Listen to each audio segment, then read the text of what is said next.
Hey book lovers, my name is Em and I want to talk about books. And cats.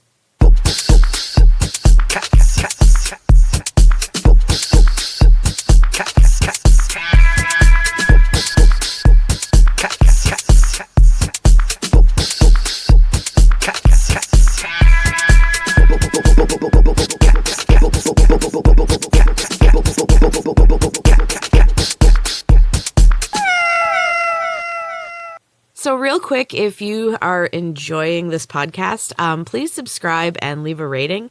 It helps the podcast be seen by more book and cat lovers. So today I need to dive right into my book. I'm talking about Final Girls by Riley Sager. If you've been listening, I have already talked about 2 of his books. I am very into his writing. He's my favorite newer author, new to me anyway.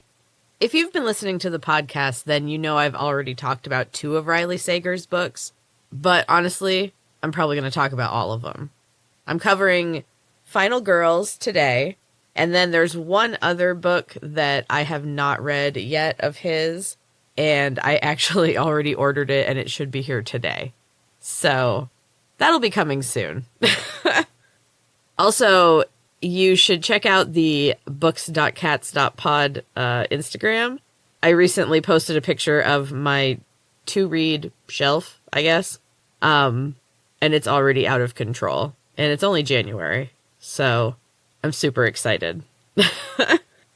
So let's talk about Final Girls. I bought this as a gift for myself around Christmas time.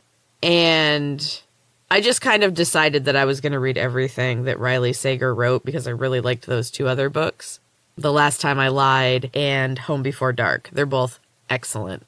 So yeah, I've got one more after this one. It's arriving today. I'm also getting my January book of the month, which is actually 2 books today. Super excited. It's a good day for me. Good book day. So after I had devoured Final Girls, Andy saw the book laying on the coffee table and told me that we already had it on Audible. Whoops. Honestly, I think that this was better for me to read as a paperback. It was so good, and I read it so fast that I think, I felt like I couldn't read it fast enough, and I think I would have been impatient with the audiobook. Sometimes when I get really into a story, I just want it to go faster.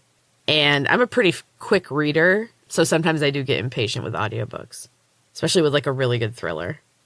So Riley Sager is so good at giving you a hint and then distracting you for the rest of the book. So for this one, I thought I knew who did it. And then I changed my mind several times, completely forgot about that initial thought. And then the end revealed that my first hunch was actually correct. It was just so great. I love the way that a good thriller unfolds, and Riley Sager is so good at it. I could not put this one down. I spent a full day reading it. I kept getting annoyed when people would interrupt to talk to me. It was one of those days. I just had to keep going. I had to find out what happened next. I'd get near the end of a chapter and I'd be like, okay, I really have to take a break. I need to go do XYZ. And then something would happen in the last page or 2. And then I would just have to keep reading. I could not put it down. So let's talk about the plot. A final girl is a term for the lone girl who survives in a horror movie. There's always one left over. Unfortunately, it is also what the press has labeled the only 3 women to survive massacre killings. Quincy is the newest of the final girls, though it has been years since she experienced the brutal attack and watched all of her friends die. For better or worse, she has blocked out the details of that night. No matter how much the police press her for information, she cannot remember a thing. There are 2 other final girls, Lisa and Samantha. When Quincy survives, Lisa tries to contact her and offers her help. Samantha vanishes off the grid, and Quincy never meets either of them. She wants to put the ordeal behind her and move on. She gets an apartment, starts an online baking business, and is living with her soon-to-be fiancé, Jeff. Things are going well, but days don't pass without her thinking about the incident. Then Lisa ends up dead from an apparent suicide. And the mysterious Samantha finally shows up at Quincy's door, looking for the only other one who knows what it means to be a final girl. And let's just say, Again, with these books, you can't say much because you don't want to give anything away. But let's just say that when the two final girls come together, things kind of go off the rails real quick. It is fantastic. I really love this book. The stories are woven together in a way that keeps the pace of it moving at like breakneck speed. There's tons of twists and turns. And once Quincy's perfect facade has crumbled, her character is so absorbing.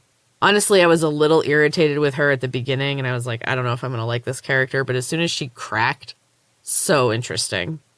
All of the characters are really well written, interesting, and layered, and I love how we kind of get bits and pieces as the story goes. So, again, I don't want to give anything else away, but this is a fantastic thriller. Riley Sager is definitely one of my new favorite authors, and I will be covering the only book of his that I have not read. So at this point, I'm going to take a quick break, and when I come back, we are going to talk about 6 cat gods and goddesses from ancient cultures. And I'll have the quote of the week and the next chapter, chapter 3 of Heart of the Storm, my weekly writing project. Be right back. Happy New Year, book lovers. This year I'm trying to take better care of my skin, and luckily, Athea has everything I need.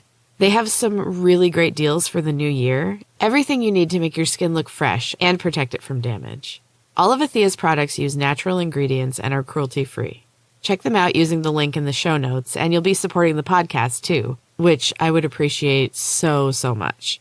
Use the code AtheaFCEQ to get 15% off. That's Athea, capital A, small THIA, little f, capital CEQ. Don't worry, it's also in the show notes, so you can just copy and paste it. Treat your skin to some pampering and keep it looking healthy with Athea. Welcome back, book lovers. So, I found an article on a website called catster.com. That is a real website. It has lots of cool cat things on it. This article was called 6 Cat Gods and Goddesses from Ancient Cultures.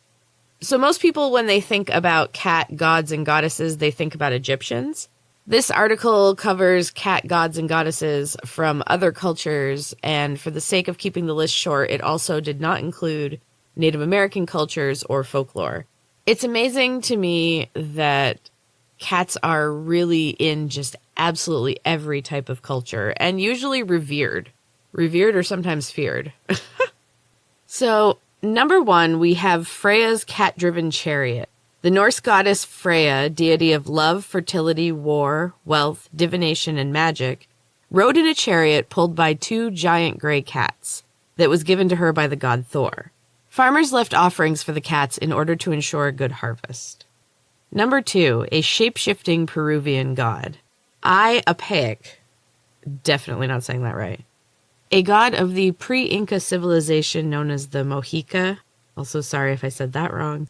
It was often depicted as an old man with a wrinkled face, long fangs, and cat-like whiskers.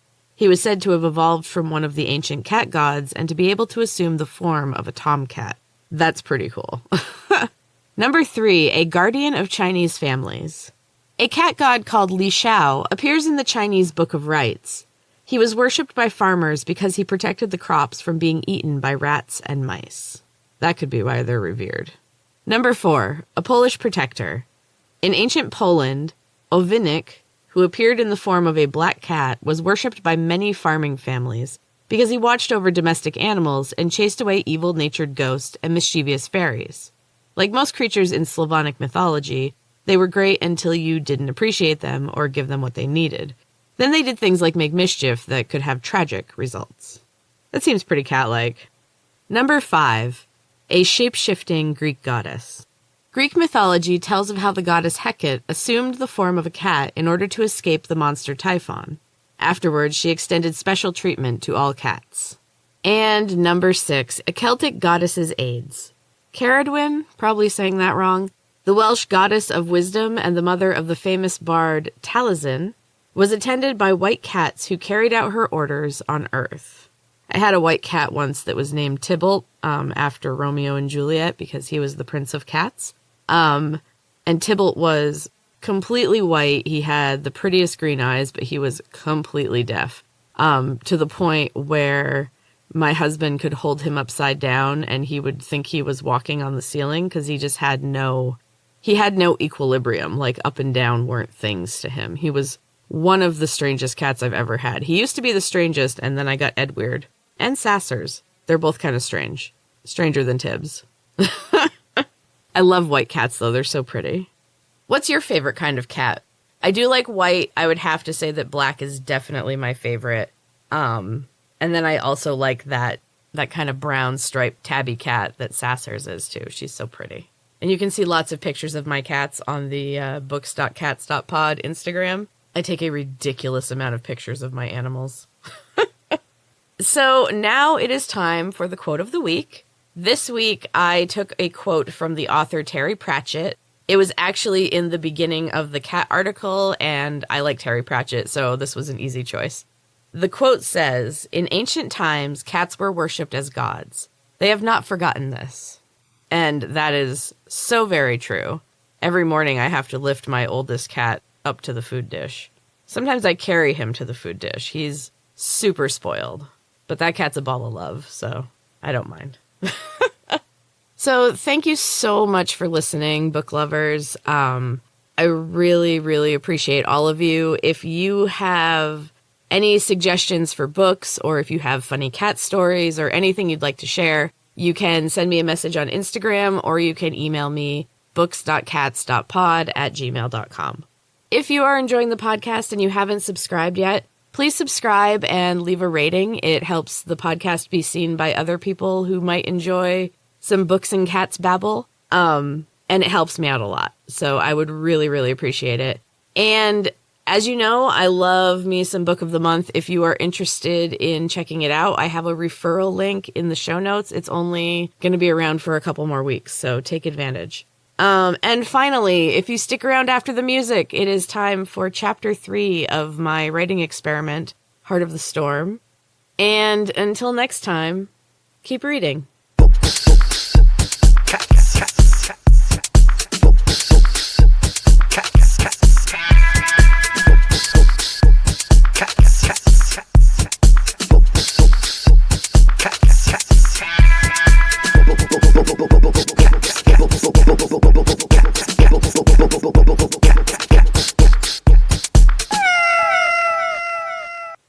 Okay, so quick recap of Chapter 2. Harper and Kevo stumble into a magical store run by an odd woman who claims to have everything they need. But Harper fears that there may be a price. And now, Chapter 3 of Heart of the Storm. Gemma watched Harper revive her gangly friend and half carry him back down the hill toward the gym. She made a few notes on her phone and returned it to her pocket. This was strange. She'd been following Harper for a long time, and she had never ventured up the hill. She'd never come close to the store before. Gemma swallowed hard. Lottie was stepping up her game. No doubt she was drawing Harper to her. She must have discovered a way in. Gemma was annoyed. She hurried across the intersection, sliding nimbly around the hood of a battered blue van, and darting down an alley when Harper turned toward the sound of the van's angry horn. She needed to be careful. It had been almost 3 years, and she had never made a mistake. Now was not the time to draw attention. Not when Lottie was back in action. She peeked around the corner and spotted Harper moving slowly under her friend's weight. Kevo. Gemma fell into step behind them and lowered her sunglasses. The lanky martial arts guy had not been part of the plan. It seemed that Lottie wanted him out of the way as well. Maybe she could just wait and let the old witch take care of him for her. Gemma hoped she had enough time. Harper struggled to yank open the cracked glass door of the gym. An unseen person grabbed the door and held it open for her. She managed to drag Kevo to a chair, but when she turned to thank her helper, no one was there. The gym was empty and silent. Harper grabbed the keys from behind the desk and locked the flimsy door locks. Not good, she muttered to herself, and blew a stray strand of hair from her face. Kevo groaned and slid to the floor. Harper knelt beside him. His body burned and was bathed in sweat. He groaned again, and his eyes rolled back until only the whites showed. "Come on, Kevo," Harper said softly. "Stay with me." She felt panic fighting to break free and take over. Unwelcome tears dripped from her eyes and fell on her friend. They sizzled when they made contact with his skin, and he groaned again. There was more urgency mixed with the pain this time. Harper swallowed down the panic. She grabbed Kevo under his arms and dragged him across the gym to a pile of mats. She pulled one down and arranged him on it. She wiped her hands on her pants and went behind the desk to get a pair of scissors. Her heart was hammering in her chest, and her hands trembled when she sliced his shirt and pants, revealing more of his burning skin. Kevo sighed when the air touched his skin, and a brief look of peace crossed his face. Then his face contorted again, and he screamed. The sweat on his skin turned to steam, and his skin became a deeper shade of red. Harper tried to remain calm. She knelt beside Kevo as his body began to thrash. She raised her hands, and his body went rigid. She drew slow circles in the air over him. Ice danced on her fingertips, and the air that flowed from her left traces of crystals in their wake. The crystals gathered on his body. The first ones melted and coated his skin in a brilliant sheen. The following crystals collected on his slippery, extinguished skin and formed a brilliant, glittering coat of ice. Harper watched them collecting and growing toward his face. They coated his features in a thick layer of ice, which cracked open around his nose and mouth. His breath came out as a puff of steam, and the relief in his sigh was palpable. Harper felt the tension drain from her body, and her rigid spine went loose. She smiled and tapped her hands on the thick coating of ice. With a loud, sharp pop, the ice cracked down the center and fell away from his body. Exhaustion swept over her, and she leaned her forehead to his chest and wept. Gemma pulled her oversized sweater tighter against the wind. The storm had been brief, but it brought with it a cold wind that chilled the bones and left a slippery sheen of frost on the sidewalks. But it was nothing like the storm happening inside the battered old muscle house. Kevo's family owned the building, and the gym was rarely occupied. Gemma wondered if Harper knew about the spells surrounding the gym. She had tried to slip in behind Harper when she held the door for her, but the building had repelled her. Whatever magic surrounded that place was strong and charged against her. She wondered who had set it, and who it was intended to protect. She cradled her left hand against her body. It throbbed from the blast of magic she'd encountered. The skin was ashy and burnt-looking, and pain throbbed through every nerve from her fingertips to her elbow.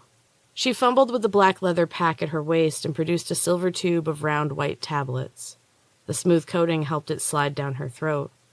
She swallowed hard and felt the soothing effects moments later. Gemma felt lightheaded and had to steady herself against the wall of the shuttered hardware store across the street from the muscle house. Her body grew weightless, and the pain faded into the background. She felt a rush of wind, and she pitched forward onto the sidewalk. She didn't feel anything when her head bounced off the cement, but she did feel the cold hands that grabbed her and carried her away. Her body bounced like a rag doll over her captor's shoulder, and the glowing purple sign of the muscle house shrunk to a speck as she was carried away. Harper woke with a stiff neck and aching back. She was curled up beside Kevo, and as the sleep cleared from her foggy brain, she remembered the night before. She spread a hand over his chest. Life pulsed beneath her touch, and she smiled as relief washed over her. Kevo was okay. It had worked. What damage it had caused she couldn't know. She would just have to hope that the surge in magic had gone unnoticed. Kevo sighed in his sleep, and she watched his even, steady breathing. The faded blue of his tattoos were blackened and singed. Harper traced her finger along a line on his forearm. It glowed bright under her touch, and then faded when she removed her fingers. She stood and stretched her arms overhead. Her back made a series of popping noises, but the ache was less. Harper moved to the window and looked out into the darkness of night. Across the street, in a pool of amber light, a tall man in a shiny silver tracksuit scooped up his girlfriend and jogged away with her over his shoulder. Harper smiled at the simplicity of young love. When she turned back to Kevo, she found him propped up on his elbows and watching her through his messy mop of hair. One corner of his mouth turned up in a small smile when he saw her looking. "Hey," he said. His voice was hoarse, and talking seemed to be a struggle. He brushed his hair out of his face and looked around the empty gym. What happened?